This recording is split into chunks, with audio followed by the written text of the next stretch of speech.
جسم گیا ہے تو پھر بھی یہ موجزہ نہیں بنتا، جسم جا سکتا نہیں۔ اس میں یہ بات سب سے پہلی دلیل یہ ہے کہ اللہ رب العزت میں سبحان الذی اسری بعبدہ لیلا من المسجد الحرام، یہاں پاک ہے وہ ذات جو اپنے بندہ خاص کو راتوں رات لے گیا۔ اب یہاں میں یہ بات ذہن میں رہے کہ سب سے پہلے اس واقعے میں جو ہستی شامل ہے، ذات شامل ہے، اللہ کی ذات خود شامل ہے، اس نے بیان کر دیا قرآن۔ سبحان اللہ، کیا کر دیا؟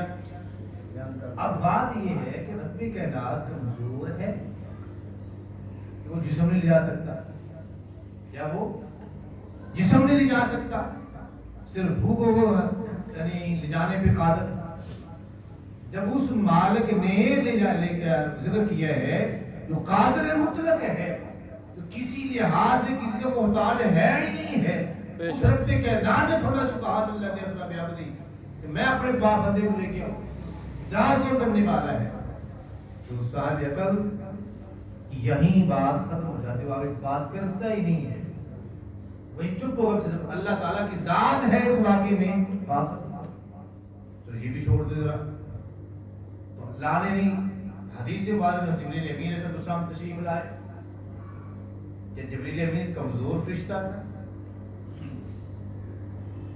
فرشتہ تو اتنے ہیں، فرشتہ تو عام جو فرشتہ ہے چاہے تو پہاڑ کو اٹھا کے الٹا کر دے، ایک فرشتہ اتنی طاقت ہوتی ہے پوری زمین کو اٹھا سکتا ہے، اللہ پر فرشتہ کی اتنی طاقت ہی ہے۔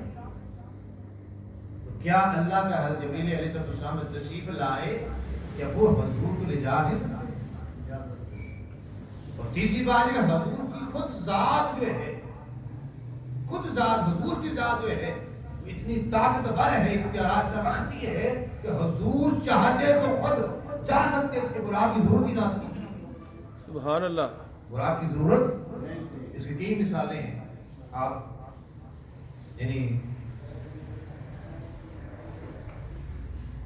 چاند کی مثال ہے کہ جب سرکار نے چاند کو توڑا کوئی سبب تھا وہاں پہ؟ نہیں۔ چاند کو توڑنے کے لیے کوئی سرکار اسباب دنیا ہے، کیا ہے؟ اسباب دنیا میں اس کی شے استعمال کی، چاند توڑنا ہے، وہاں تیر پھینکو، تلوار پھینکو، کوئی اور چیز پھینکو سے چاند ٹوٹ جائے، کیا سرکار نے؟ کسی روایت میں نہیں ہے۔ یہ مطلب سرکار اتنا اختیار رکھتے ہیں کہ سرکار بغیر اسباب کے بھی کوئی ایسا معجزہ دکھا سکتے ہیں جو دنیا کو حیران کرتے ہیں۔ سبحان اللہ، بے شک بے شک، سبحان اللہ۔ جب سورج واپس لوٹایا، وہ واپس موڑ گیا، رسے پا کے موڑیا کہ سنگل پائے سے ہوتے ہیں ایران کی جیسے ہوا آئی سورج کی ٹھیک واپس لے کے رکھا، تو ہے ایسا سبب سورج کو واپس لوٹایا، بس اشارہ کیا سورج واپس آ گیا۔ جب انگلی سے اشارے سے سورج واپس ہوتے ہیں، چاند ٹوٹتے ہیں۔ واہ واہ، سبحان اللہ، بولو تو صحیح، سبحان اللہ، سبحان اللہ۔ انگلیوں کے اشارے سے بھی چاند ٹوٹے یا سورج واپس لوٹے، اور کتب حدیث بڑی بڑی واقعات سے، بے شک، سبحان اللہ، متواتر واقعات موجود ہیں، ہر کتب کے اندر موجود ہے، بڑی کتاب ہے۔ اس کا مطلب یہ ہے کہ بات اتنی پختہ ہو چکی ہے اس کا انکار کیا جا سکتا ہی نہیں، یہ بغیر سبب کے ہے، اور سورج بغیر سبب کے واپس لوٹ سکتا ہے، اور چاند بغیر سبب کے توڑا جا سکتا ہے، تو سرکار بھی بغیر دنیاوی سبب کے معراج پہ جا سکتے ہیں۔ سبحان براق کی اللہ، ضرورت ہی نہ تھی، براق کی ضرورت ہی نہیں تھی۔ لیکن بات یہ ہے کہ اللہ تبارک تعالیٰ کے یہ قانون ہے، بعض دفعہ رب کائنات جو ہے وہ دنیاوی اسباب کے ذریعے سے اپنی قدرت کا اظہار کرتا ہے۔ کیا کرتا ہے؟ اظہار کرتا ہے۔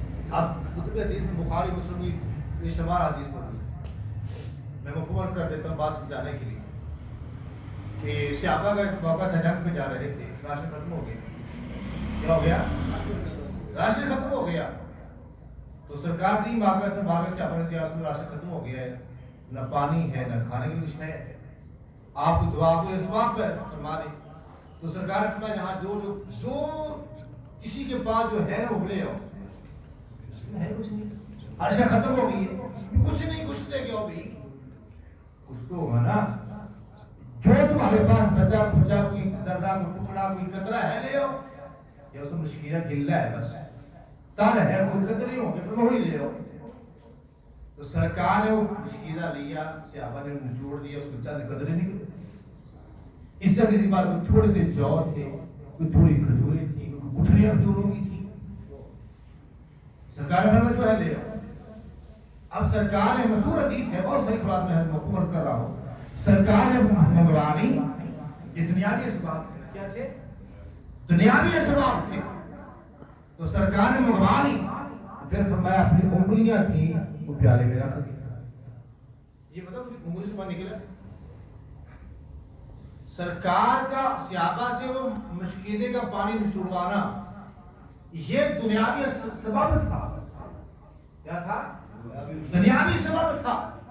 تو سرکار نے بتلایا کہ دنیاوی سبب کے ذریعے سے بھی میں مدد دکھا سکتا ہوں۔